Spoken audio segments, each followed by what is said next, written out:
2016년 봄, 전주시 덕진구의 한 모텔에서 74세 남성이 정신을 잃은 채 발견되었습니다. 그가 깨어났을 때 손목에 순금시계와 손가락에 금반지, 지갑 속 현금까지 모두 사라진 상태였습니다. 남성의 기억은 조각나 있었고 마지막으로 기억나는 건 낯선 여자가 건넨 비타민 음료를 마신 순간뿐이었습니다.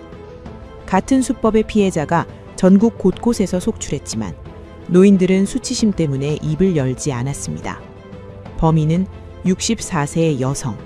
그녀는 전국의 콜라텍을 돌며 외로운 노인들에게 다가가 신뢰를 얻은 뒤 신경안정제를 먹여 의식을 잃게 만들고 금품을 훔쳐 달아났습니다. 화려한 조명 아래 숨겨진 검은 욕망. 그 끝에는 무너진 노년의 존엄이 남아 있었습니다. 이야기를 시작하기 전에 무료 버튼인 구독과 좋아요 한 번씩만 눌러주시면 많은 분들이 범죄 사기 피해를 예방하는데 큰 도움이 됩니다. 그럼 어메이징 미스테리 지금 바로 시작합니다.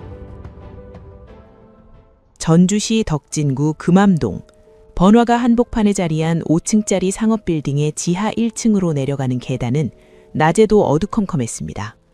계단을 따라 내려가면 습한 공기가 코끝을 스치고 두꺼운 방음문 너머로 둔탁한 저음이 새어나왔습니다. 문을 열고 들어서는 순간 귀청을 찢는 듯한 트로트 음악이 쏟아져 나오며 방문객을 압도했습니다. 천장 곳곳에 매달린 회전 조명들은 쉴 새 없이 돌아가며 바닥 위로 붉은색, 파란색, 노란색의 원을 그려냈습니다. 이곳은 청춘 콜라텍이라는 이름의 댄스홀로 음주와 흡연이 철저히 금지된 건전한 여가 공간으로 알려져 있었습니다. 평일 낮 2시임에도 불구하고 홀 안은 70대 전후의 노인들로 가득했습니다. 대부분 혼자 찾아온 사람들이었고 무대 위에서는 몇몇 노인들이 파트너를 이루어 춤을 추고 있었습니다. 무대 가장자리를 따라 길게 늘어선 낡은 인조가죽 소파에 파트너를 찾지 못한 노인들이 다닥다닥 붙어 있었습니다. 홀 곳곳에 세워진 거울 기둥들은 여러 각도에서 사람들의 모습을 비춰냈고 누군가의 차림새와 장신구를 관찰하기에는 더없이 좋은 조건이었습니다. 그 혼란스러운 인파 속에서 이옥수는 64세라는 나이가 무색할 만큼 화려한 붉은색 원피스를 입고 소파 주위를 천천히 배회했습니다. 그녀의 시선은 무대 위 댄서들이 아니라 소파에 앉은 노인들의 손목과 손가락에만 고정되어 있었습니다. 춤에는 전혀 관심이 없었습니다. 오직 양복 소매 끝에서 번떡이는 금시계와 손가락에 묵직한 금반지만이 그녀의 유일한 표적이었습니다. 이옥수는 조명이 밝게 비출 때마다 소파에 앉은 노인들의 손을 유심히 살폈고 오늘의 먹잇감을 물색하는 데 집중했습니다. 조명이 한 바퀴 돌아 소파 구석을 비추는 순간 그녀의 눈빛이 멈췄습니다. 소파 끝자리에 멍하니 무대를 바라보고 있는 한 남성이 보였습니다. 74세의 최영수는 말끔한 회색 중절모와 정성껏 따려 입은 남색 양복 차림이었습니다. 조명이 번쩍일 때마다 그의 왼쪽 손목에서 금빛 광채가 새어나왔고 오른손 약지에 두툼한 금반지가 끼어 있었습니다. 이옥순의 입꼬리가 미세하게 올라갔습니다. 최영수는 아내를 사별한 지 1년도 채 되지 않아 견딜 수 없는 외로움에 떠밀려 처음으로 이곳을 찾은 사람이었습니다. 세상 물정에 어둡고 타인의 호의를 쉽게 믿는 성격이 얼굴에 그대로 드러나 있었습니다. 이옥수는 화장실 쪽으로 걸어가는 척하며 거울 앞에 섰습니다. 핸드백에서 선홍빛 루즈를 꺼내 입술에 천천히 덧발랐고 손으로 머리카락을 쓸어 올려 귀걸이가 잘 보이도록 정돈했습니다. 거울 속 자신의 모습을 확인한 뒤 그녀는 다시 소파 쪽으로 방향을 틀었습니다. 최영수는 여전히 같은 자리에 앉아 무제를 멍하니 바라보고 있었고 이따금 깊은 한숨을 내쉬며 손목시계를 들여다보는 모습이 보였습니다. 그의 눈빛에 외로움과 서글픔이 짙게 배어 있었습니다. 이옥수는 입가에 상냥한 미소를 띄우며 먹잇감을 향해 조용히 걸음을 옮겼습니다. 그녀는 최영수가 앉아있는 소파 바로 옆 불과 30cm도 떨어지지 않은 자리에 자연스럽게 앉았습니다. 비좁은 공간 탓에 두 사람의 어깨가 살짝 닿았고 이옥순의 허벅지가 최영수의 다리 옆에 바짝 붙었습니다. 낯선 여자의 갑작스러운 접근에 최영수는 당황한 듯 몸을 살짝 움츠렸지만 이옥수는 아무렇지 않다는 듯 핸드백에서 부채를 꺼내 천천히 붙이기 시작했습니다. 그녀의 어깨에서 은은한 향수 냄새가 풍겨왔고 최영수는 오랜만에 맡아보는 여성의 향기에 어색하게 고개를 돌렸습니다. 이옥수는 무대를 바라보는 척하면서도 최영수의 손목시계와 금반지를 슬쩍슬쩍 훑어보았습니다. 시계는 오래되었지만 순금으로 보였고 반지 역시 제법 두툼한 편이었습니다. 만족스러운 표정을 지은 그녀는 이제 본격적으로 사냥을 시작할 때가 되었다고 판단했습니다. 무대 위에서 경쾌한 트로트 음악이 흘러나오는 가운데 이옥수는 부채질을 멈추고 천천히 최영수 쪽으로 고개를 돌렸습니다. 그리고 마치 오래전부터 알던 사람처럼 자연스럽고 다정한 목소리로 말을 걸기 시작했습니다. 아니, 이게 누구세요? 이옥순의 목소리는 놀라움과 반가움이 뒤섞인 듯했습니다. 최영수는 갑작스러운 말에 당황하며 고개를 돌렸고 그제야 자신의 바로 옆에 붉은 원피스를 입은 여자가 앉아있다는 사실을 제대로 인식했습니다. 이옥수는 최영수의 얼굴을 유심히 들여다보며 마치 오래전 잃어버린 누군가를 다시 만난 것처럼 눈을 반짝였습니다. 최영수는 어리둥절한 표정으로 자신을 바라보는 낯선 여자를 조심스럽게 살폈지만 기억 속 어디에도 이런 사람은 없었습니다. 혹시 저를 아십니까? 최영수가 조심스럽게 물었습니다. 이옥수는 고개를 저으며 미안하다는 듯 손을 내저었지만 곧바로 그의 팔을 살짝 터치하며 나긋나긋한 목소리로 말을 이었습니다. 그녀는 최영수가 돌아가신 자신의 친오라버니와 너무나 닮아서 깜짝 놀랐다고 했습니다. 특히 중절모를 쓴 모습과 정갈한 옷차림, 그리고 뭔가 쓸쓸해 보이는 눈빛까지 모든 게 오라버니를 떠올리게 한다며 진심 어린 표정을 지었습니다. 최영수는 그녀의 말에 묘한 감정이 일었습니다. 사별한 지 1년도 안 된 상황에서 누군가 자신을 유심히 바라봐준다는 사실 자체가 오랜만에 느끼는 온기 같았습니다. 이옥수는 슬픈 표정을 지으며 자신의 오라버니가 5년 전 세상을 떠났다고 말했습니다. 그때의 충격이 아직도 가시지 않았다며 눈가를 살짝 훔쳤고 최영수는 그 모습에 자신도 모르게 연민의 감정을 느꼈습니다. 무대 위에서는 여전히 시끄러운 트로트 음악이 흘러나오고 있었고 회전 조명이 두 사람의 얼굴을 번갈아 비췄습니다. 이옥수는 음악 소리가 너무 커서 대화하기 힘들다며 최영수의 귀 쪽으로 얼굴을 바짝 가져갔습니다.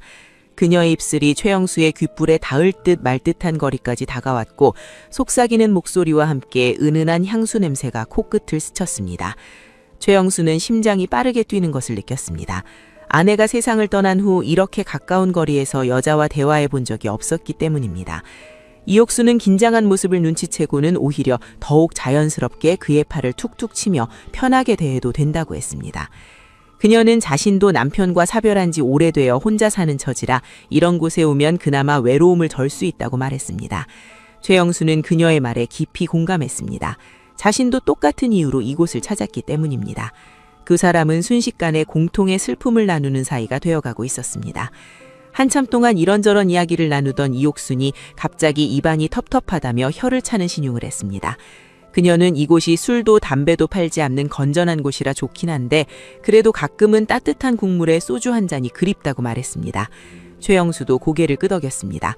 사실 그 역시 평소 저녁이면 소주 한 잔 하는 것을 즐기는 사람이었기 때문입니다. 이옥수는 슬쩍 손목시계를 보더니 지금 시간이면 근처 식당에서 막 점심 장사를 마무리할 무업이라며 조용히 갈비탕이라도 먹으면 어떻냐고 제안했습니다. 최영수는 잠시 망설였습니다. 처음 만난 사람과 식사 자리를 갖는다는 게 조심스러웠기 때문입니다. 하지만 이옥수는 그의 망설임을 눈치채고는 환하게 웃으며 자신이 오늘 오라버니 닮은 분을 만난 기념으로 한턱 내고 싶다고 했습니다. 보통 콜라텍에서 만난 여자들은 남자에게 술값을 요구하는 경우가 많다는 소문을 들었던 최영수는 오히려 자신이 얻어먹겠다는 제안에 당황했습니다. 이옥수는 최영수의 표정을 읽고는 부담 갖지 말라며 자신은 그저 편하게 이야기 나눌 사람이 그리웠을 뿐이라고 덧붙였습니다. 최영수는 결국 그녀의 제안을 받아들이기로 했습니다. 두 사람은 소파에서 일어나 콜라텍 출구로 향했고 시끄러운 음악 소리를 뒤로 한 채 지상으로 올라왔습니다. 밖은 한낮의 햇살이 따갑게 내리쪼이고 있었고 최영수는 눈이 부셔 잠시 손으로 눈을 가렸습니다. 이옥수는 자연스럽게 그의 팔짱을 끼며 근처 골목길로 안내했습니다. 금암동 뒷골목에 자리한 작은 갈비탕 집은 점심 손님들이 빠져나간 직후라 한산했고 두 사람은 구석자리에 마주 앉았습니다. 주인 아주머니가 물을 갖다 주며 주문을 받자 이옥수는 갈비탕 2그릇과 소주 1병을 주문했습니다. 최영수는 괜찮다며 말렸지만 이옥수는 맛술이 제일 맛있다며 웃어넘겼습니다. 음식이 나오고 소주잔을 나누는 동안 이옥수는 자신의 인생 이야기를 꺼내기 시작했습니다. 남편이 사업을 하다가 보증을 잘못 서는 바람에 빚더미에 앉았고 그 빚을 갚느라 평생을 고생만 했다고 했습니다. 결국 남편은 스트레스를 이기지 못하고 일찍 세상을 떠났으며 자신은 홀로 남아 아직도 그 빚을 조금씩 갚아가고 있다고 말했습니다. 이야기를 하던 이옥순의 눈가에 눈물이 맺혔고 그녀는 냅킨으로 눈가를 훔쳤습니다. 최영수는 그 모습을 보며 가슴이 먹먹해졌습니다. 자신도 힘들지만 이 여자는 자신보다 더 고된 삶을 살아온 것 같았습니다. 이옥수는 눈물을 닦으며 미안하다고 했습니다. 처음 만난 사람에게 이런 무거운 이야기를 했다며 쑥스러워했지만 최영수는 오히려 괜찮다며 위로의 말을 건넸습니다. 그는 자신도 비슷한 외로움을 겪고 있으니 얼마든지 이야기를 들어줄 수 있다고 말했고 이옥수는 고마운 표정으로 그를 바라봤습니다. 소주잔이 몇 번 오가는 동안 두 사람 사이의 거리는 급격히 좁혀졌습니다. 최영수는 이옥순이라는 여자가 자신처럼 인생의 무게를 견디며 살아온 사람이라고 믿게 되었고 그녀를 보호해주고 싶다는 묘한 의무감마저 느끼기 시작했습니다. 이옥수는 최영수의 그런 마음을 정확히 읽어내고 있었습니다. 그녀는 소주잔을 들어 건배를 제안하며 오늘 같은 좋은 인연을 만나게 해준 하늘에 감사하다고 말했습니다. 최영수도 잔을 들어 화답했고 두 사람은 잔을 부딪힌 뒤 소주를 단숨에 들이켰습니다. 따뜻한 국물과 은은한 취기가 몸속으로 퍼져가는 가운데 최영수의 경계심은 완전히 무너져 내리고 있었습니다. 식당을 나서자 저녁 무렵의 공기가 두 사람을 감쌌습니다. 최영수는 소주 2병을 마신 탓에 걸음걸이가 약간 비틀거렸고 이옥순이 그의 팔을 잡아주며 천천히 걸었습니다. 금암동 뒷골목은 차량 통행이 뜸해 조용했고 가로등 불빛만이 어둑어둑한 길을 비추고 있었습니다. 최영수는 취기에 기분이 좋아져 콧노래를 흥얼거렸고 이옥수는 그런 그를 바라보며 만족스러운 미소를 지었습니다. 두 사람이 골목을 빠져나와 큰 길로 접어들 무렵 이옥순이 갑자기 걸음을 멈췄습니다. 그녀는 이마에 손을 얹으며 어지럽다는 표정을 지었고 몸을 살짝 흔들었습니다. 최영수는 깜짝 놀라 그녀의 어깨를 붙잡고 괜찮냐며 걱정스러운 목소리로 물었습니다. 이옥수는 미안하다는 표정으로 고개를 저으며 갑자기 술이 확 올라오는 것 같다고 말했습니다. 낮술을 오랜만에 마셔서 그런지 머리가 핑핑 도는 것 같다며 손으로 관자놀이를 짚었습니다. 선생님, 정말 죄송한데 잠깐만 어디 앉아서 쉬었다 가도 될까요? 이러다 길에서 쓰러질 것 같아요. 이옥순의 목소리는 가늘게 떨렸고 얼굴도 창백해 보였습니다. 최영수는 당황하며 주변을 둘러봤지만 마땅히 앉을 곳이 보이지 않았습니다.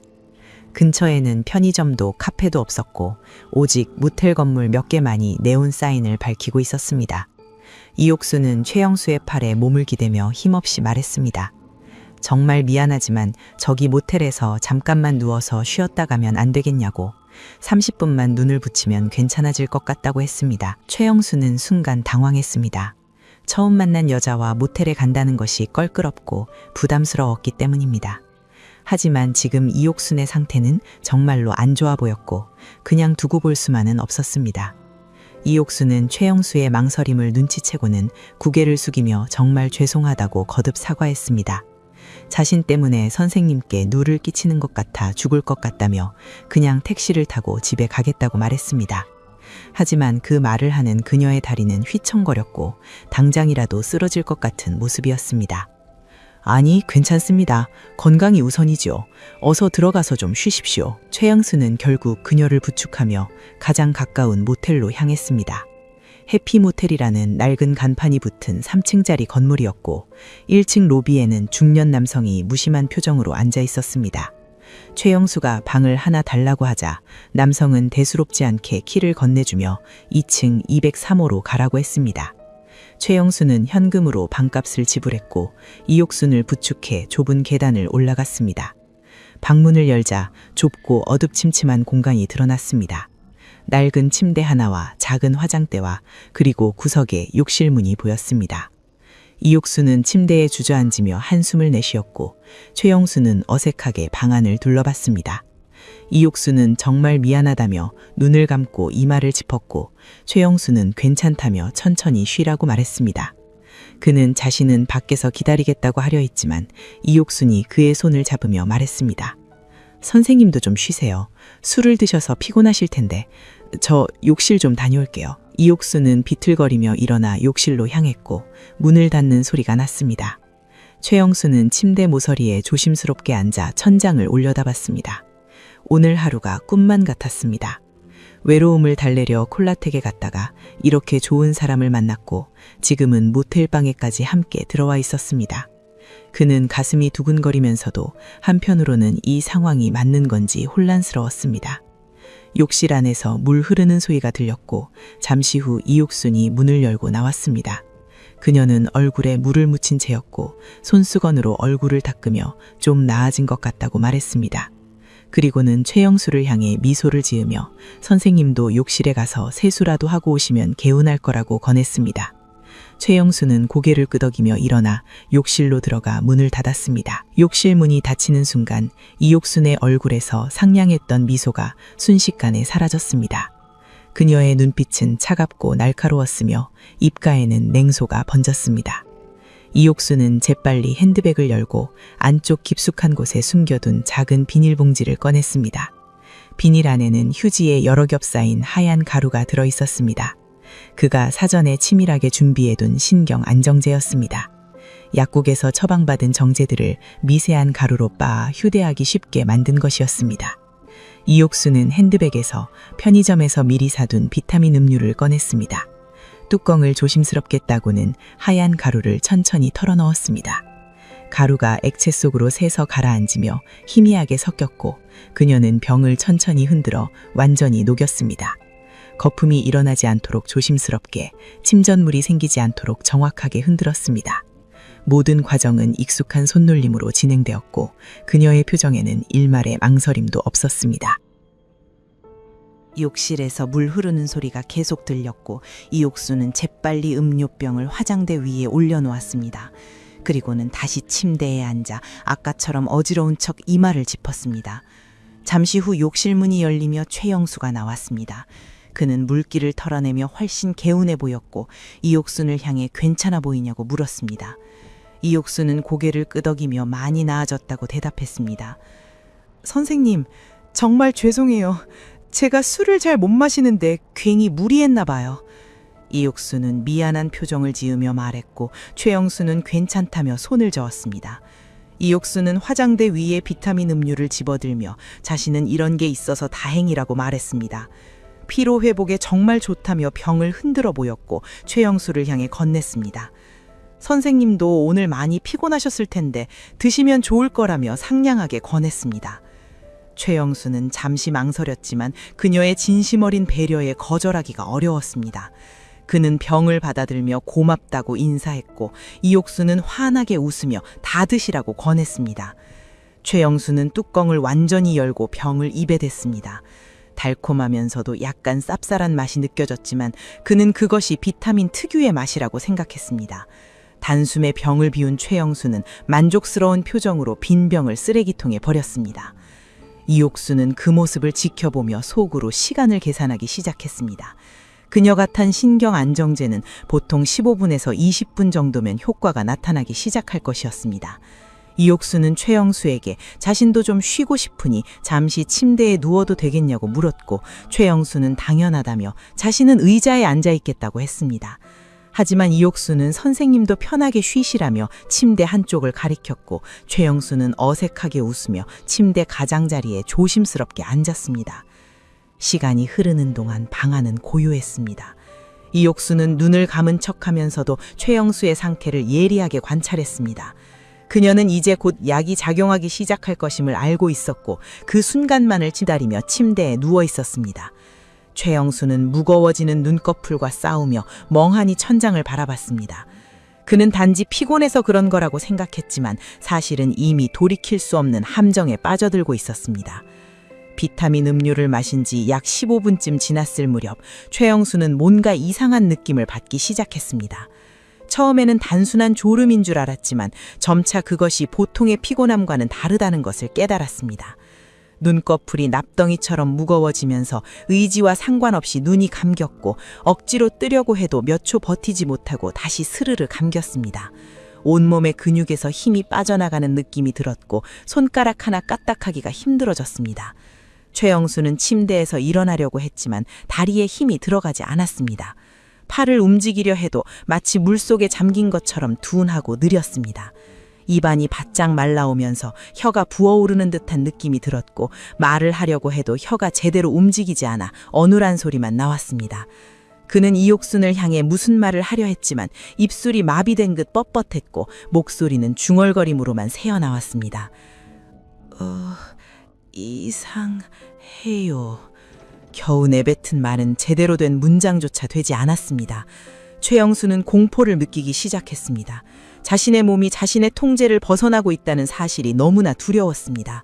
시야가 점점 흐려지고 천장에 형광등 불빛이 여러 개로 번져 보였습니다. 귀에서는 윙윙거리는 소리가 들렸고 이옥순의 목소리도 마치 물속에서 들리는 것처럼 멀고 왜곡되어 들렸습니다. 이옥순은 침대에서 천천히 일어나 앉았습니다.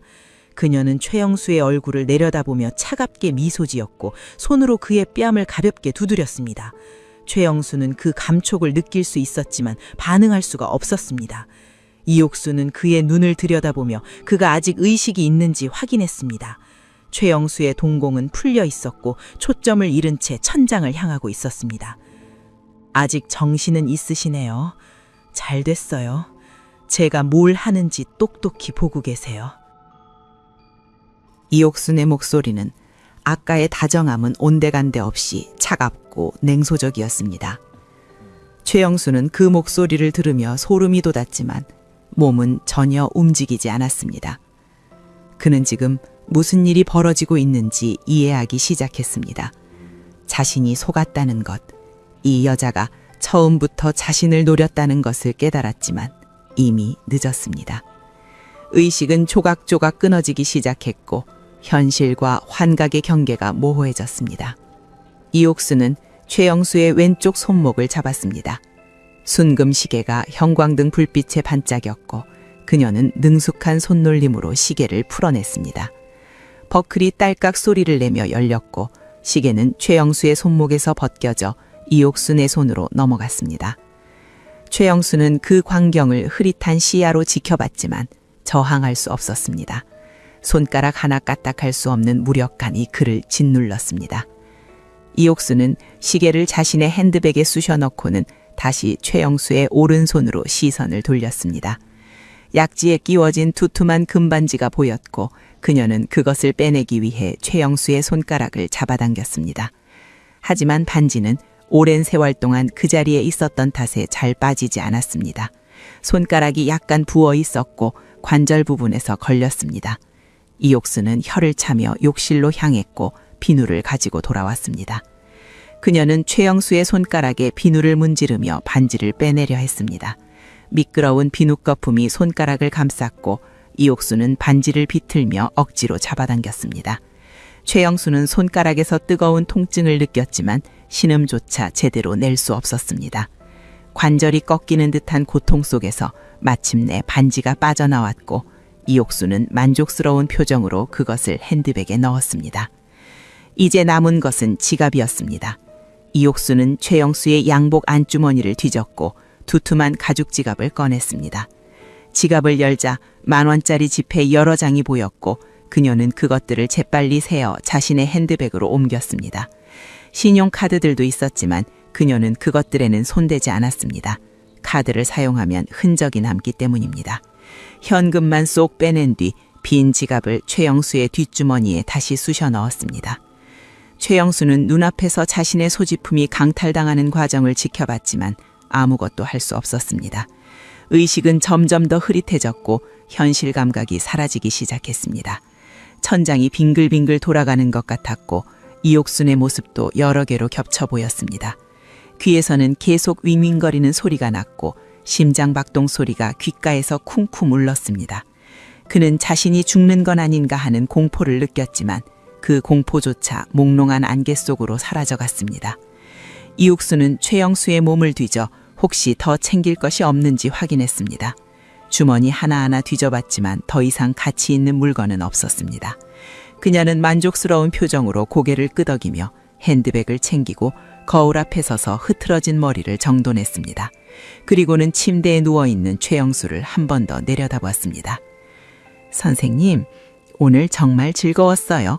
덕분에 좋은 시간 보냈습니다. 이옥순의 목소리에는 조롱이 섞여 있었습니다. 최영수는 그 말을 듣고 분노가 치밀었지만 표현할 방법이 없었습니다. 입술은 파르르 떨렸지만 소리는 나오지 않았습니다. 눈물이 눈가에 맺혔지만 그것마저 제대로 흘러내리지 않았습니다. 이옥수는 핸드백을 어깨에 메고 방문 쪽으로 걸어갔습니다. 문 앞에서 잠시 멈추어 서서 방 안을 한 번 더 둘러본 뒤 문을 열고 나갔습니다. 문이 닫히는 소리가 둔탁하게 울렸고 복도로 멀어지는 발소리가 점점 작아졌습니다. 최영수는 천장을 멍하니 바라보며 누워 있었습니다. 몸은 움직이지 않았고 의식은 점점 더 깊은 어둠 속으로 빠져들었습니다. 그는 자신의 금시계와 반지가 한순간에 사라졌다는 사실을 받아들일 수 없었습니다. 하지만 그것보다 더 견디기 힘든 것은 자신이 이렇게 속수무책으로 당했다는 수치심이었습니다. 시간이 얼마나 흘렀는지 알 수 없었습니다. 최영수의 의식은 완전히 암흑 속으로 가라앉았고 그는 깊은 잠에 빠져들었습니다. 모텔 방 안은 다시 정적만이 감돌았고 형광등 불빛만이 차갑게 빈 공간을 비추고 있었습니다. 최영수의 손목에는 시계가 있던 자리에 하얀 자국만 남아 있었고 손가락에는 반지가 끼워져 있던 자리가 붉게 부어올라 있었습니다. 그것이 오늘의 참혹한 기록이자 그가 치러야 할 대가였습니다. 다음 날 아침 최영수는 겨우 눈을 떴습니다. 머리가 망치로 얻어맞은 듯 지끈거렸고 입안은 사막처럼 바짝 말라 있었습니다. 천장에 낯선 형광등이 눈에 들어왔고 그제야 자신이 모텔방에 누워있다는 사실을 깨달았습니다. 몸을 일으키려 하자 속에서 무언가 치밀어 올라왔고 그는 비틀거리며 욕실로 달려가 변기에 엎드려 격렬한 구토를 했습니다. 아무것도 나오지 않았지만 위장이 뒤틀리는 듯한 구역질이 한동안 계속되었습니다. 찬물로 얼굴을 씻고 나서야 최영수는 조금 정신이 들었습니다. 거울 속 자신의 모습은 처참했습니다. 얼굴은 창백하고 눈 밑에는 시커먼 다크서클이 자리 잡고 있었습니다. 그는 비틀거리며 침대로 돌아왔고 그제야 주변을 둘러보기 시작했습니다.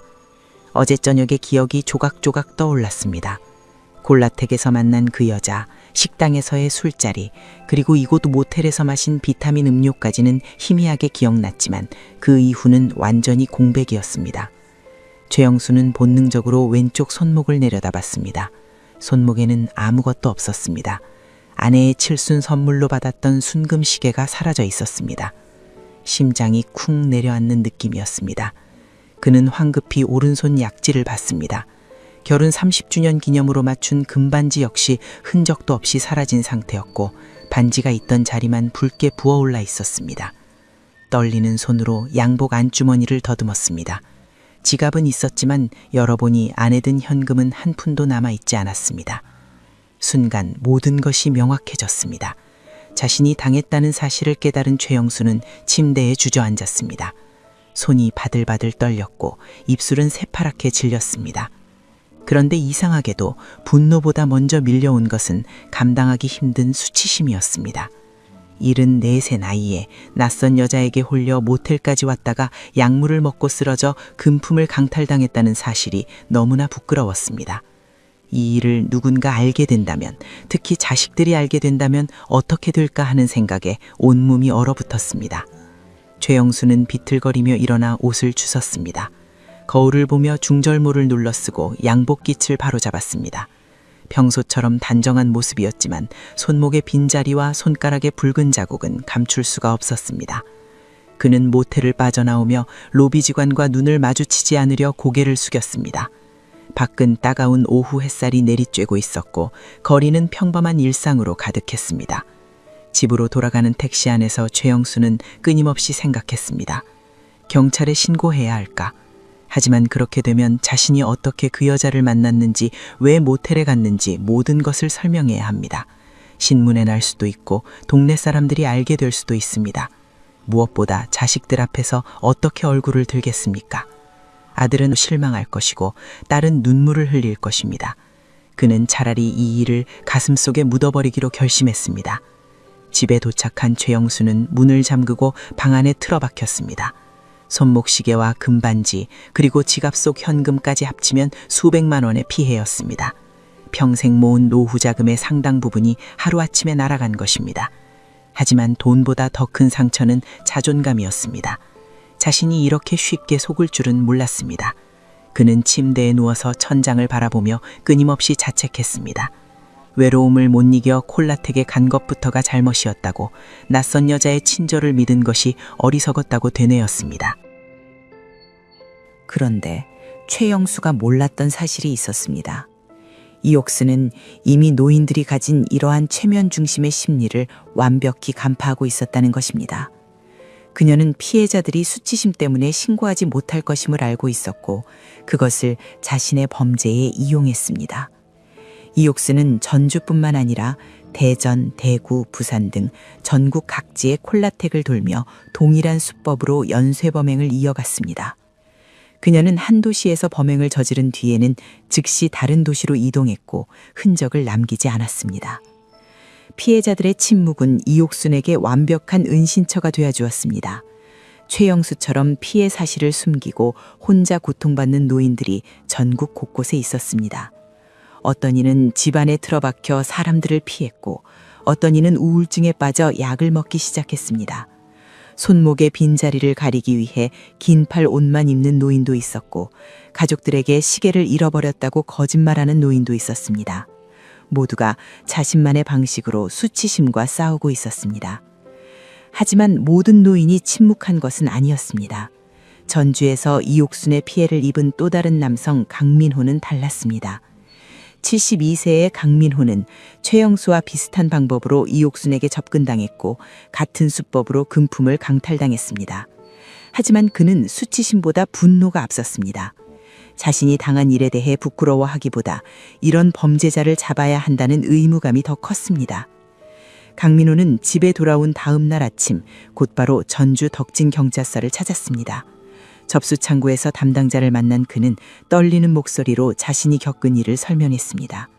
콜라텍에서 만난 여자, 모텔로 유인당한 과정, 비타민 음료를 마신 후 의식을 잃은 것, 그리고 깨어났을 때 금품이 사라진 사실까지 소상히 진술했습니다.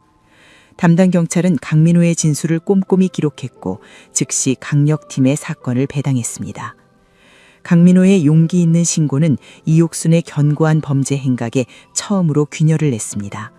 경찰은 그의 진술을 토대로 수사를 시작했고 비슷한 수법의 피해 사례가 더 있는지 조사하기 시작했습니다. 전주 덕진경찰서 강력팀은 특별수사팀을 구성했고 베테랑 형사들이 사건을 맡았습니다. 그들은 강민호가 제공한 단서들을 하나하나 추적하기 시작했습니다.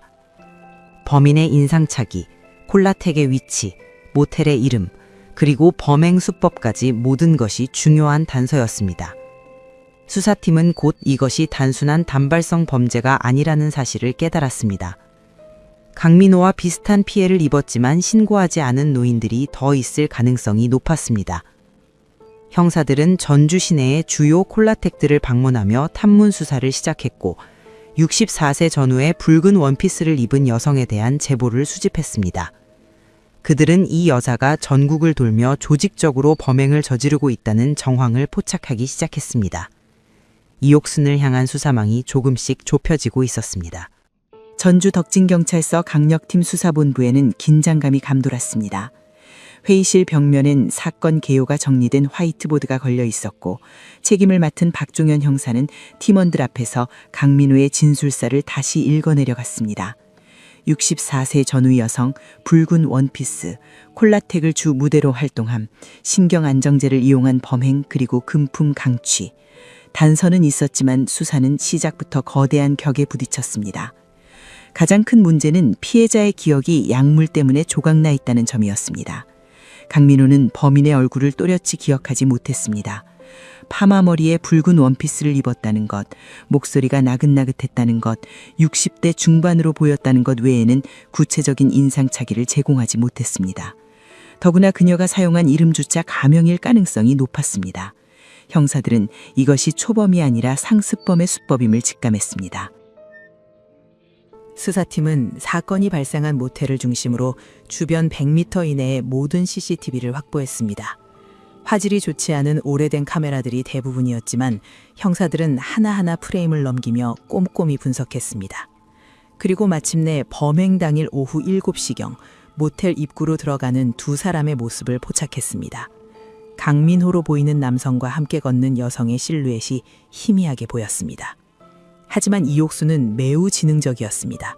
모텔에 들어갈 때는 강민화의 등 뒤에 교묘하게 몸을 숨겨 얼굴이 카메라에 잡히지 않게 했습니다.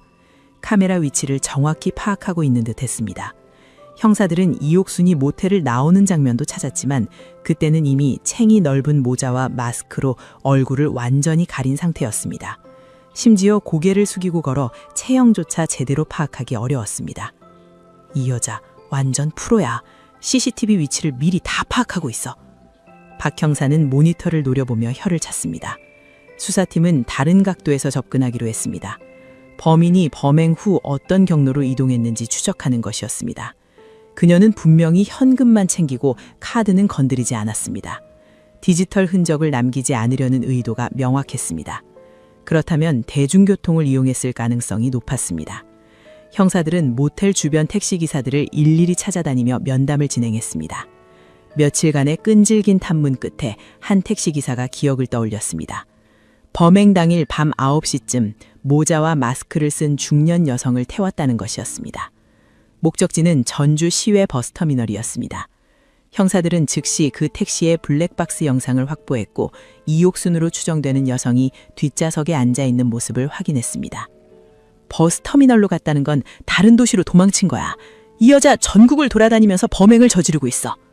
박 형사의 예상은 적중했습니다. 수사팀은 전주 시외 버스터미널 CCTV 영상을 확보하여 분석하기 시작했습니다. 범행 당일 밤 9시 30분부터 11시까지의 모든 영상을 프레임 단위로 검토했습니다. 수백 명의 승객이 오가는 터미널에서 한 사람을 찾는 것은 모래사장에서 바늘 찾기나 다름없었습니다. 하지만 형사들은 포기하지 않았습니다. 밤을 새워가며 영상을 분석하던 중 한 형사가 소리쳤습니다. 대합실 구석 자판기 앞에서 생수를 마시는 여성이 포착된 것입니다. 그녀는 잠시 주변을 둘러보더니 마스크를 턱까지 내리고 생수병을 입에 댔습니다. 단 3초도 안 되는 짧은 순간이었지만 그 찰나에 얼굴이 드러났습니다. 화질은 흐릿했지만 윤곽은 식별할 수 있었습니다. 60대 중반으로 보이는 여성, 파마머리, 눈가의 특징적인 점, 그리고 날카로운 인상. 형사들은 이 장면을 캡처하여 확대했고 사진 보정 전문가의 도움을 받아 최대한 선명하게 만들었습니다. 비록 완벽하지는 않았지만 범인의 얼굴이 처음으로 드러난 순간이었습니다. 수사팀은 이 사진을 토대로 전국 경찰 데이터베이스에서 유사 범죄 전과자를 조회하기 시작했습니다. 60대 여성, 사기 및 절도 전과, 특히 노인을 대상으로 한 범죄 이력이 있는 자.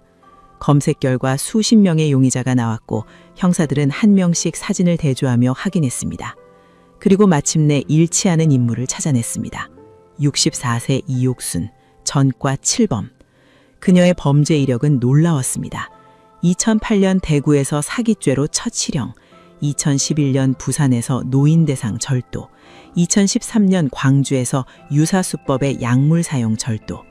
모두 노인들을 표적으로 삼은 범죄였고 수법도 거의 동일했습니다. 콜라텍이나 경로당 같은 곳에서 외로운 노인에게 접근하고 신뢰를 얻은 뒤 약물을 먹여 금품을 강취하는 방식이었습니다. 바로 이 여자야. 박 형사는 이옥순의 전과 기록 사진과 터미널 CCTV 속 여성의 얼굴을 나란히 놓고 비교했습니다. 눈가의 점 위치, 이마의 각도, 전체적인 인상이 일치했습니다. 용의자가 확정된 것입니다. 하지만 문제는 여기서부터였습니다. 이옥순의 주거지가 불분명했던 것입니다.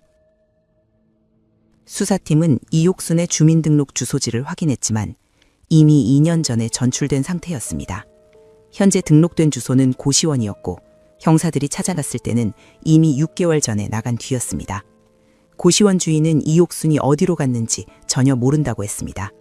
그녀는 전국을 떠돌며 범행을 저지르고 있었고 일정한 거주지 없이 여관이나 고시원을 전전하고 있는 것으로 추정되었습니다.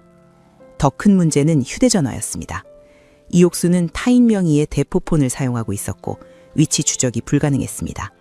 형사들은 전국의 콜라텍과 여관, 모텔에 이옥순의 사진을 배포하며 제보를 요청했습니다. 하지만 그녀는 마치 유령처럼 흔적을 남기지 않았습니다.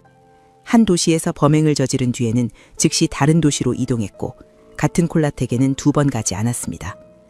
수사가 교착 상태에 빠질 무렵 전환점이 찾아왔습니다. 전국 금은방에 배포한 작물 수배 리스트에서 반응이 온 것입니다. 대전의 한 금은방 주인이 경찰에 연락을 했습니다. 며칠 전 60대 여성이 순금 팔찌를 팔러 왔는데 그 팔찌가 수배 리스트에 있는 물건과 일치한다는 것이었습니다.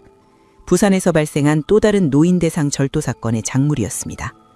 금은방 주인의 진술에 따르면 그 여성은 신분증을 제시했고 CCTV에도 얼굴이 선명히 찍혔다고 했습니다. 형사들은 즉시 대전으로 향했습니다. 금은방의 CCTV 영상을 확인한 결과 이옥순이 분명했습니다. 그녀는 작물을 팔 때만큼은 대담하게 행동했습니다. 위조 신분증을 사용하긴 했지만 얼굴을 숨기지 않았던 것입니다. 이 여자, 범행은 전주나 부산 같은 타지에서 하고 은신과 소비는 대전에서 하는구나. 박 형사는 패턴을 파악했습니다. 이옥수는 거점형 범죄자였습니다. 범행 지역과 생활 지역을 분리하여 추적을 어렵게 만들고 있었던 것입니다. 수사팀은 대전을 중심으로 수사망을 좁히기 시작했습니다. 대전 시내의 저렴한 숙박업소와 여관을 중심으로 저인망식 탐문 수사가 시작되었습니다. 이옥순의 사진을 들고 형사들이 발품을 팔았습니다. 끈질긴 추적 끝에 한 낡은 여관 주인이 이옥순을 알아봤습니다. 3개월 전부터 달방을 잡고 장기 투숙 중이라는 것이었습니다. 며칠에 한 번씩 나타나 짐을 두고 가거나 가져가곤 한다고 했습니다. 형사들의 가슴이 뛰기 시작했습니다. 드디어 이옥순의 은신처를 찾아낸 것입니다. 수사팀은 즉시 여관 주변의 잠복 수사를 시작했고 이옥순이 나타나기만을 기다렸습니다. 2016년 5월 12일 오후 1시 대전 중구의 한 낡은 여관 앞에 형사들이 잠복해 있었습니다. 박중현 형사와 2명의 팀원은 여관 맞은편 커피숍에서 창밖을 주시했고 나머지 형사들은 여관 뒤편 골목에 대기하고 있었습니다. 3일째 이어진 잠복이었습니다.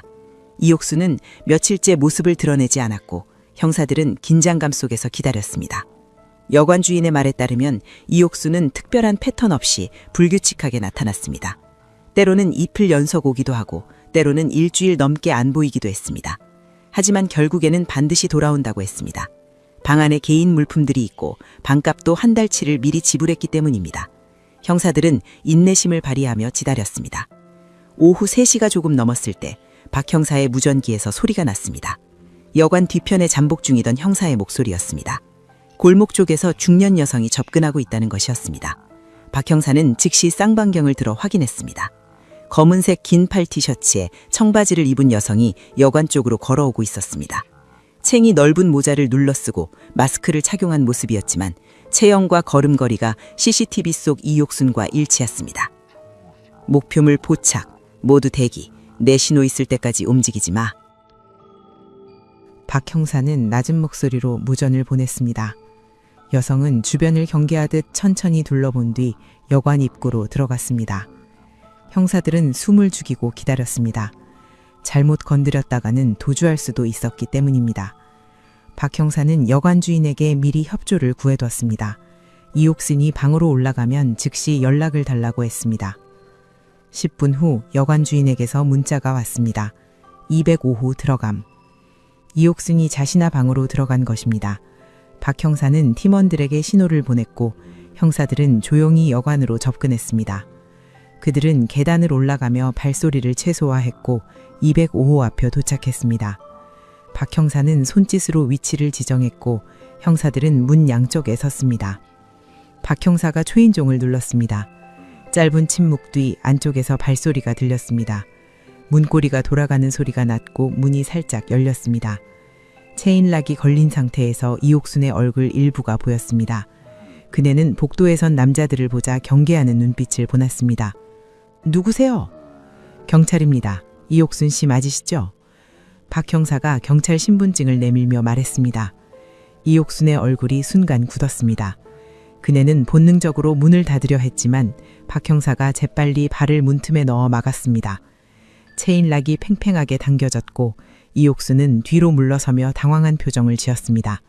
잠깐만요. 왜 그러세요? 문 열어주시죠. 확인할 게 있습니다. 박 형사의 목소리는 차분했지만 단호했습니다. 이옥순은 잠시 망설이더니 체인락을 풀고 문을 열었습니다. 그 순간 형사들이 일제히 방 안으로 들어갔고 이옥순은 침대 쪽으로 뒷걸음질 쳤습니다. 그녀의 눈빛은 날카로웠고 도주할 기회를 엿보고 있는 것처럼 보였습니다. 이옥순 씨, 전주 덕진구에서 발생한 절도 사건 관련하여 임의 동행을 요청합니다. 박 형사가 말하자 이옥순은 고개를 저으며 억울하다는 표정을 지었습니다. 그녀는 아무것도 모르며 전주에 간 적도 없다고 주장했습니다. 하지만 형사들은 이미 증거를 확보한 상태였습니다. 박 형사는 이옥순에게 핸드백과 소지품을 내놓으라고 했고 그녀는 마지못해 침대 위에 놓인 핸드백을 건넸습니다. 핸드백을 열자 여러 가지 물건이 나왔습니다. 지갑, 화장품, 그리고 작은 비닐봉지. 박 형사는 비닐봉지를 조심스럽게 열었습니다. 안에는 휴지에 쌓인 하얀 가루가 들어있었습니다. 형사들의 눈빛이 날카로워졌습니다. 이옥수는 그것이 두통약이라고 주장했지만 박 형사는 이미 그녀의 범행 수법을 파악하고 있었습니다. 이게 두통약이라고요? 그럼 국과수에서 감정해보면 되겠네요. 박 형사의 말에 이옥순의 얼굴이 창백해졌습니다. 형사들은 방안을 수색하기 시작했습니다. 옷장에서는 여러 벌의 화려한 원피스가 나왔고 그 중에는 붉은색 원피스도 있었습니다. 침대 및 캐리어에서는 금반지 여러 개와 금목걸이, 금시계 등이 발견되었습니다. 모두 포장도 안 된 채 비닐봉지에 담겨 있었습니다. 이건 뭡니까? 형사가 금품을 들어보이자 이옥수는 말을 더듬기 시작했습니다. 자신이 모은 것이라고, 돌아가신 남편의 유품이라고 둘러댔습니다. 하지만 형사들은 이미 전국 각지에서 접수된 노인 대상 절도 사건의 작물 목록을 확보하고 있었습니다. 금품들의 특징이 신고된 피해 물품과 일치하는 것들이 여럿 있었습니다. 박 형사는 이옥순에게 신발을 신으라고 했습니다. 그녀는 계속 억울하다고 항변했지만 형사들은 단호했습니다. 이옥순은 결국 신발을 신고 핸드백을 챙겼습니다. 형사들이 그녀를 앞뒤로 에워싼 채 여관 복도로 나섰고 계단을 내려갔습니다. 여관 주인은 로비에서 놀란 표정으로 그 광경을 지켜봤습니다. 차량에 타기 직전 이옥순이 갑자기 몸을 비틀며 도주를 시도했습니다. 하지만 형사들은 이미 예상하고 있었고 즉시 그녀의 팔을 붙잡았습니다. 이옥순은 발버둥치며 소리를 질렀지만 형사들은 침착하게 그녀를 차량에 태웠습니다. 뒷좌석에 앉은 이옥순은 고개를 숙인 채 아무 말도 하지 않았습니다. 대전지방경찰청으로 향하는 차 안은 침묵으로 가득했습니다. 박 형사는 백밀러로 이옥순을 지켜봤습니다. 그녀는 창밖을 멍하니 바라보고 있었고 표정에는 체념이 서려 있었습니다. 여관방에서 압수한 증거물들은 별도 차량에 실려 함께 이동했습니다. 하얀 가루, 금품들, 그리고 붉은 원피스, 모두가 이옥순의 범행을 입증할 결정적 증거였습니다. 경찰청에 도착하자 이옥순은 조사실로 안내되었습니다. 형사들은 압수한 물품들을 증거 보관실에 봉인했고 국과수에 감정을 의뢰했습니다. 하얀 가루의 성분 분석, 금품들의 지문 채취, 그리고 옷에 묻은 흔적 감식, 과학 수사가 시작된 것입니다. 조사실에 앉은 이옥수는 여전히 무죄를 주장했습니다. 하지만 박 형사는 차근차근 증거를 제시하기 시작했습니다. 전주 모텔 CCTV 영상, 시외버스 터미널 영상, 대전 금운방 CCTV, 그리고 여관에서 압수한 작물들, 증거는 압도적이었습니다. 이옥순의 얼굴에서 점점 혈색이 사라졌습니다. 이옥순 씨, 더 이상 발뺌하지 마세요. 우리는 이미 다 알고 있습니다. 박 형사의 말에 이옥순은 고개를 떨구었습니다. 그녀의 어깨가 미세하게 떨렸고 긴 침묵이 흘렀습니다. 조사실의 시계 초침 소리만이 또각또각 울렸습니다.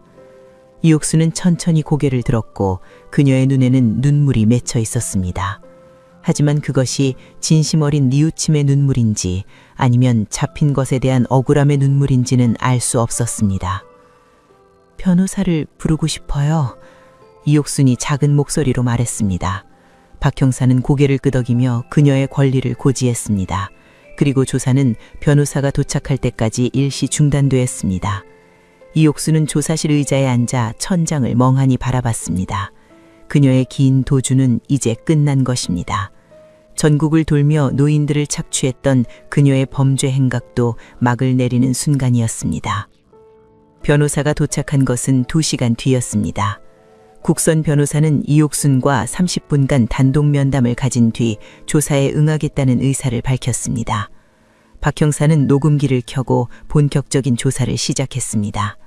조사실의 형광등 불빛 아래 이옥순의 얼굴은 더욱 초췌해 보였습니다. 이옥순 씨, 여관방에서 압수한 하얀 가로에 대해 설명해 주시겠습니까? 박 형사의 말에 이옥순은 잠시 침묵했습니다. 변호사가 옆에서 속삭이듯 뭔가 말했고 이옥순은 천천히 입을 열었습니다. 그것은 자신이 불면증 때문에 복용하는 신경안정제라고 했습니다. 병원에서 처방받은 약을 분말로 만들어 휴대하기 편하게 가지고 다녔다는 것이었습니다. 그럼 처방전을 보여주실 수 있나요? 그건 오래전 일이라 없어요. 이옥순의 대답은 설득력이 없었습니다. 박 형사는 국과수 감정 결과를 꺼내들었습니다. 하얀 가루의 성분은 졸피뎀 계열의 강력한 수면 유도제였고 일반적인 처방량을 훨씬 초과하는 농도로 분쇄되어 있었습니다. 의료 목적이 아니라 범죄에 사용할 목적으로 준비된 것이 명백했습니다. 이옥순 씨, 이 약을 왜 이렇게 많은 양으로 가지고 다녔습니까? 그냥 불안해서요. 잠이 안 와서. 이옥순의 목소리는 점점 작아졌습니다. 박 형사는 다음 증거를 제시했습니다. 여관방에서 압수한 금품 목록이었습니다. 금반지 7개, 금목걸이 3개, 금시계 4개, 그리고 금팔찌 2개, 모두 남성용이거나 노년층이 착용하는 스타일이었습니다. 이 금품들은 어떻게 구한 겁니까? 제 남편 유품이에요. 그리고 제가 산 것도 있고. 남편분 성함이 어떻게 되시죠? 이옥수는 대답하지 못했습니다. 박 형사는 이미 그녀의 호적을 조회한 상태였습니다. 이옥수는 1998년에 이혼했고 전 남편은 2005년에 사망했습니다. 10년도 넘은 사람의 유품을 아직도 가지고 다닐 리 없었습니다. 박 형사는 전국 각지에서 접수된 노인 대상 절도 피해 신고 목록을 펼쳐 보였습니다. 부산, 대구, 광주, 전주 모두 콜라텍 인근 모텔에서 발생한 사건들이었고 피해 물품의 특징이 압수한 금품과 일치하는 것들이 여럿 있었습니다. 특히 전주에서 신고한 강민호의 금시계는 압수품 중에서 정확히 찾아낼 수 있었습니다. 시계 뒷면에 새겨진 이니셜이 일치했습니다. 이건 전주에서 절도 피해를 신고한 분의 시계입니다. 어떻게 설명하시겠습니까? 이옥순의 얼굴이 창백해졌습니다. 그녀는 입술을 깨물며 고개를 숙였습니다. 변호사가 잠시 조사 중단을 요청했고 박 형사는 10분간의 휴식 시간을 주었습니다. 휴식 시간 동안 이옥순과 변호사는 다시 대화를 나눴고 조사가 재개되었을 때 이옥순의 태도가 달라져 있었습니다. 제가 실수를 했어요. 이옥순이 떨리는 목소리로 말하기 시작했습니다. 그녀는 생활이 어려워서 금품을 훔쳤다고 시인했습니다. 하지만 약물을 사용했다는 부분은 완강히 부인했습니다.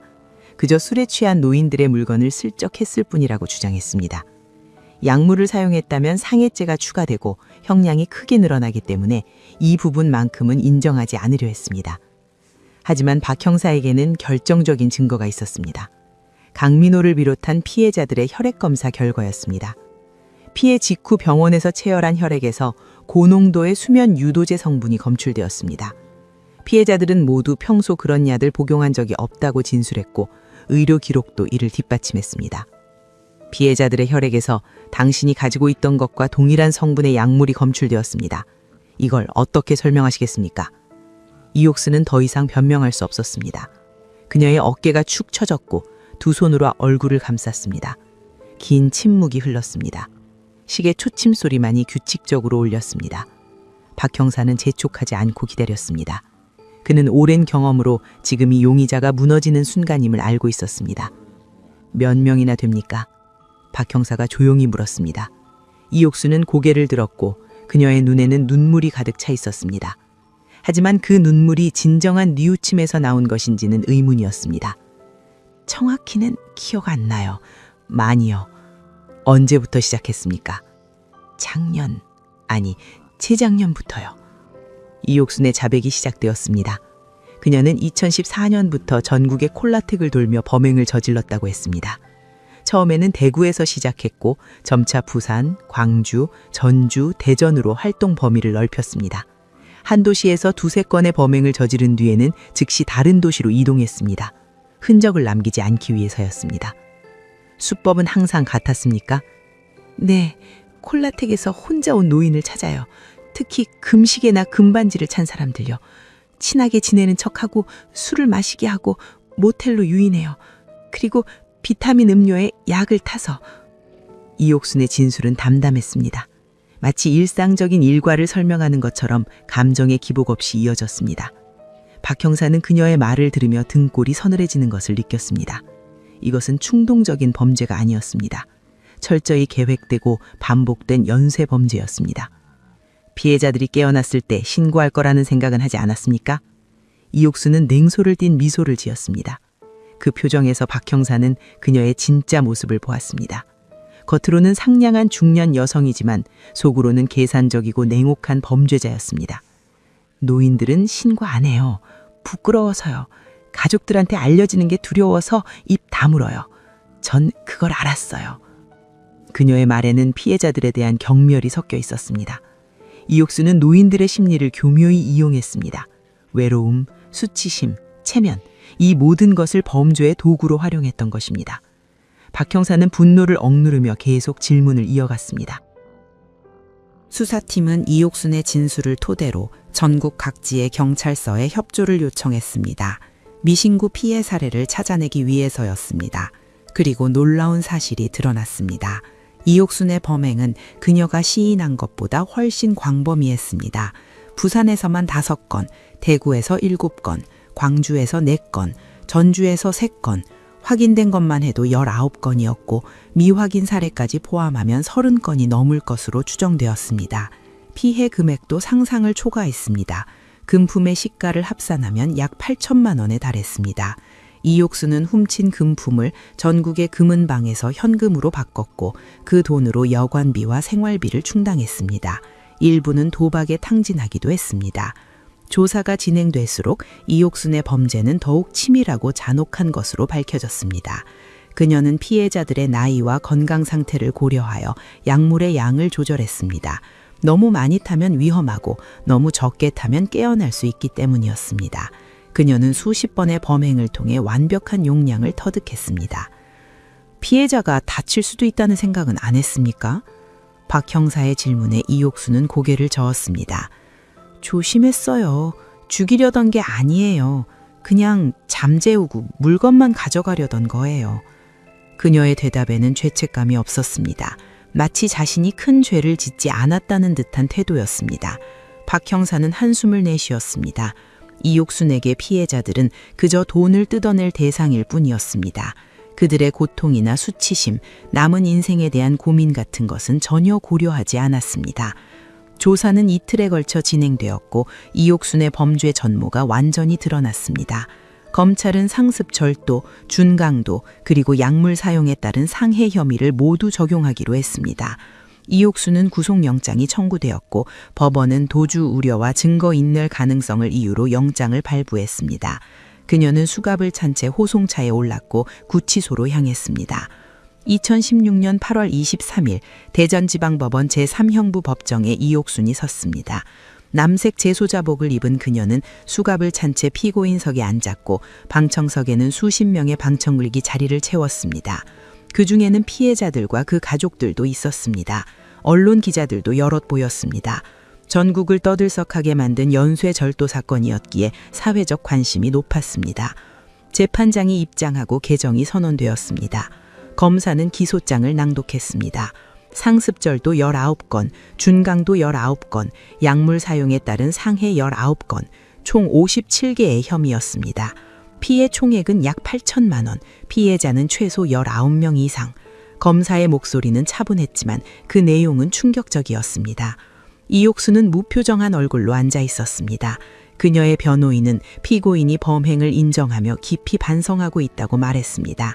하지만 재판부는 그 말을 액면 그대로 받아들이지 않았습니다.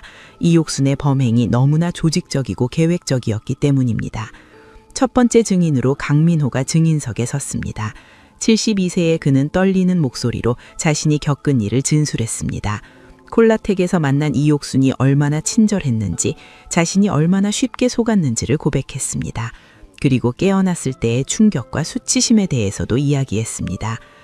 제 인생에서 가장 부끄러운 날이었습니다.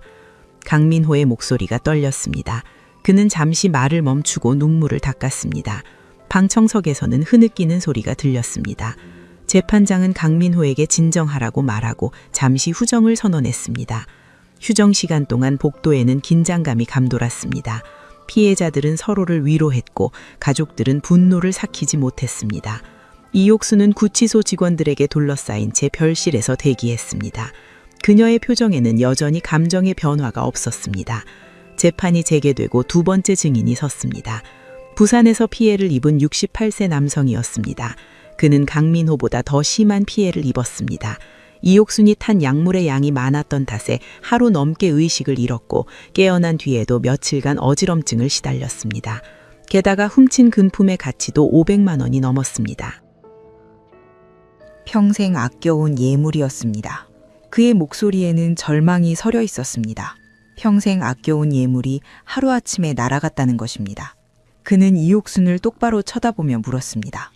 왜 하필 저 같은 사람들을 노렸습니까? 우리가 뭘 잘못했습니까? 이옥순은 고개를 숙인 채 대답하지 않았습니다.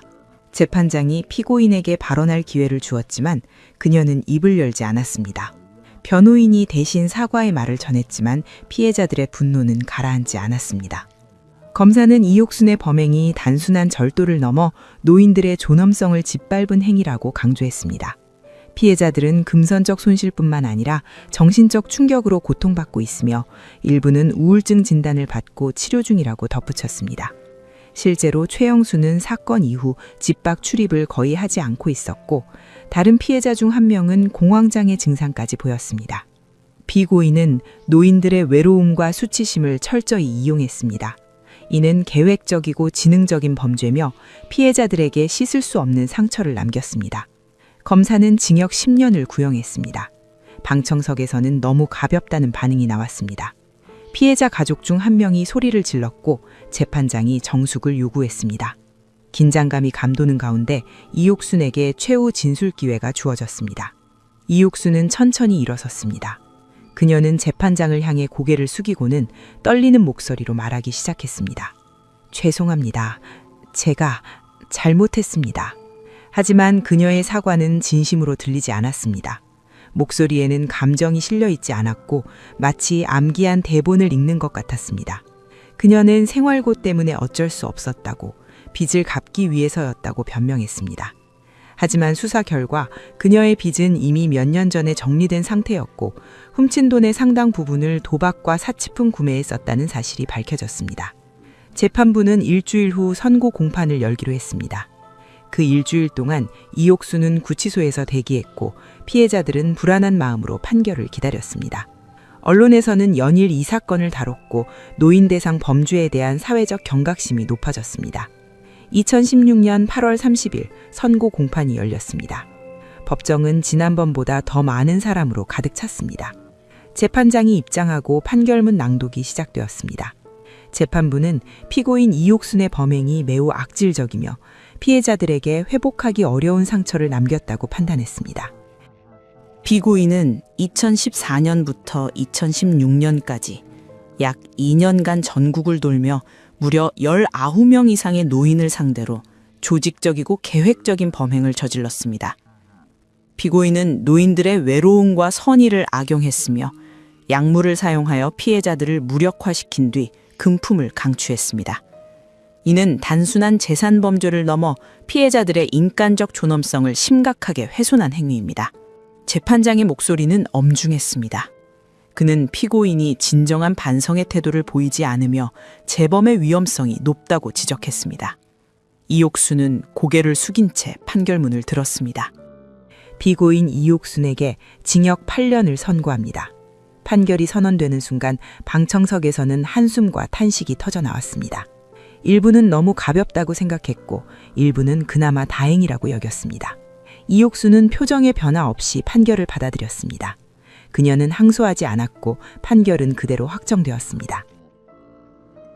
이옥수는 여자교도소로 이송되었고 8년간의 수감 생활을 시작했습니다.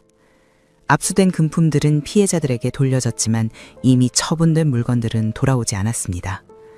피해자들은 금전적 배상을 받았지만 마음의 상처는 쉽게 아물지 않았습니다. 법정은 끝났지만 피해자들의 고통은 계속되고 있었습니다. 판결이 확정되고 3개월이 지난 2016년 11월, 전주의 최영수는 여전히 집 밖 출입을 꺼렸습니다. 그는 거실 소파에 앉아 창밖을 멍하니 바라보는 시간이 많아졌습니다. 아들이 찾아와 함께 밥을 먹자고 해도 거절했고 친구들의 전화도 받지 않았습니다. 손목에는 새 시계를 차고 있었지만 그것이 아내가 선물한 순금 시계가 아니라는 사실이 그를 괴롭혔습니다. 최영수가 가장 두려워했던 일은 결국 일어났습니다. 사건이 언론에 보도되면서 동네 사람들이 그가 피해자 중 한 명이라는 사실을 알게 된 것입니다. 구체적인 이름은 나오지 않았지만 전주 덕진구 콜라텍이라는 단서만으로도 사람들은 짐작할 수 있었습니다. 슈퍼마켓에서 장을 보던 중 아는 사람과 마주치면 그들의 시선이 자신의 손목으로 향하는 것을 느꼈습니다. 동정어린 눈빛이 오히려 더 수치스러웠습니다. 아버지, 이사 가실래요? 새로운 곳에서 다시 시작하시는 게 어떨까요? 아들이 조심스럽게 제안했지만 최영수는 고개를 저었습니다. 이사를 간다고 해서 기억이 지워지는 것도 아니고 마음의 상처가 아무는 것도 아니었습니다. 그는 그저 하루하루를 견디며 살아갈 뿐이었습니다. 밤이면 여전히 모텔방에서 깨어나던 그 순간이 악몽처럼 되살아났고 이옥순의 차가운 미소가 눈앞에 어른거렸습니다. 반면 강민호는 다른 선택을 했습니다. 그는 자신의 경험을 숨기지 않기로 했습니다. 지역 노인복지관에서 강연 요청이 들어왔을 때 그는 흔쾌히 수락했습니다. 무대에 선 강민호는 떨리는 목소리로 자신이 겪은 일을 솔직하게 털어놓았습니다. 외로움 때문에 콜라텍에 갔던 것, 낯선 여자의 친절에 쉽게 넘어간 것, 그리고 모든 것을 잃은 뒤의 절망까지. 부끄러운 일입니다. 하지만 숨기고만 있으면 범죄자들만 좋은 일입니다. 강민호의 말에 청중석에서 박수가 터져 나왔습니다. 그의 용기가 다른 노인들에게도 영향을 미쳤습니다. 피해를 입고도 신고하지 못했던 몇몇 노인들이 뒤늦게 경찰서를 찾았고 이옥순의 추가 범행들이 더 밝혀졌습니다. 확인된 피해자는 최종적으로 27명까지 늘어났습니다. 부산의 피해자 중 한 명은 심리상담을 받기 시작했습니다. 70대 여성이었던 그녀는 사건 이후 사람을 믿지 못하게 되었고 불안 증세가 심해져 일상생활이 어려워졌습니다. 상담사는 그녀에게 트라우마 치료 프로그램을 권했고 그녀는 매주 병원을 찾아 천천히 회복해 나가고 있었습니다. 완전히 예전으로 돌아가는 것은 불가능했지만 적어도 밤에 잠을 잘 수 있게 되었습니다. 한편 이옥수는 청주 여자교도소에서 수감 생활을 하고 있었습니다. 교도관들의 보고에 따르면 그녀는 모범수였습니다. 규칙을 잘 지켰고 작업장에서도 성실하게 일했습니다. 하지만 동료 재소자들과는 거의 어울리지 않았고 면회도 거의 받지 않았습니다. 그녀에게는 찾아올 가족이 없었습니다. 교도소 상담 프로그램에서 이옥수는 자신의 과거를 조금씩 이야기했습니다. 어린 시절의 가난, 이혼한 남편, 빚더미에 앉았던 순간들. 하지만 피해자들에 대한 진정한 사죄의 말은 끝내 나오지 않았습니다. 상담사는 이옥순이 자신의 행동을 합리화하고 있으며 피해자들의 고통을 진정으로 이해하지 못한다고 평가했습니다. 제가 잘못한 건 압니다. 하지만 저도 먹고 살아야 했어요. 이옥순의 말에는 여전히 변명이 섞여 있었습니다. 그녀는 자신을 가해자가 아니라 또 다른 피해자로 보고 싶어 했습니다. 사회의 피해자, 가난의 피해자, 불운의 피해자. 하지만 그 누구도 그녀의 변명을 받아들이지 않았습니다. 2017년 봄, 전주 덕진경찰서에 박종현 형사는 승진했습니다. 그는 이육순 사건을 해결한 공로를 인정받아 경위로 진급했고 강력팀장이 되었습니다.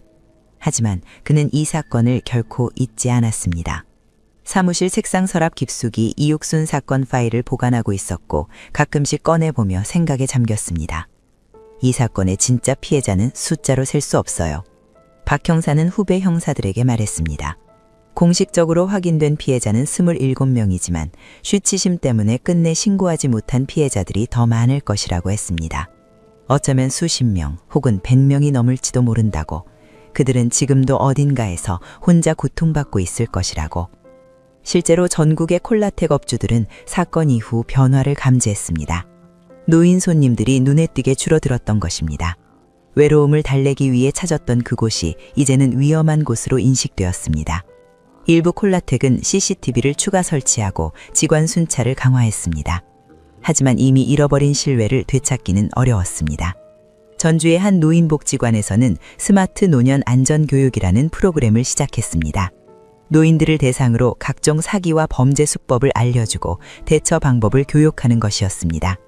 강민호가 자원봉사 강사로 참여했고 매주 수요일마다 자신의 경험을 나누었습니다. 처음에는 서너 명만 참석했지만 입소문이 나면서 점점 늘어나 지금은 20명 이상이 매주 모였습니다. 하지만 모든 것이 해결된 것은 아니었습니다. 이옥순이 사용했던 신경안정제는 여전히 인터넷에서 불법으로 거래되고 있었고 비슷한 수법의 범죄가 가끔씩 보고되었습니다. 이옥순은 잡혔지만 그녀가 사용했던 방법은 다른 범죄자들에게 전수되고 있었습니다. 2024년 현재 이옥순은 형기의 절반을 채우고 가석방 심사를 앞두고 있습니다. 모범수로 복역했기 때문에 가석방 가능성이 높다고 합니다. 하지만 피해자들은 그녀의 출소를 두려워하고 있습니다. 최영수는 80이 넘은 나이에도 여전히 혼자 살고 있고 손목시계만 보면 그날의 기억이 되살아난다고 합니다. 박 형사는 가끔 생각합니다. 만약 강민호가 용기를 내어 신고하지 않았다면 어땠을까? 이옥수는 아직도 전국을 돌며 범행을 저지르고 있었을 것입니다. 그리고 더 많은 노인들이 침묵 속에서 고통받고 있었을 것입니다. 한 사람의 용기가 수십 명을 구했지만 동시에 이미 너무 많은 피해자가 생긴 뒤였습니다. 황혼을 노리는 검은 비타민, 달콤한 친절 뒤에 숨겨진 치명적인 독약, 외로운 노인들의 마음을 파고든 냉혹한 범죄. 법정에서 판결은 내려졌지만 피해자들의 상처는 여전히 아물지 않고 있습니다. 그리고 우리 사회 어딘가에는 아직도 신고하지 못한 채 혼자 고통받는 이들이 있을지도 모릅니다. 여러분은 어떻게 생각하시나요? 끝까지 시청해 주셔서 감사합니다. 지금까지 어메이징 미스터리였습니다.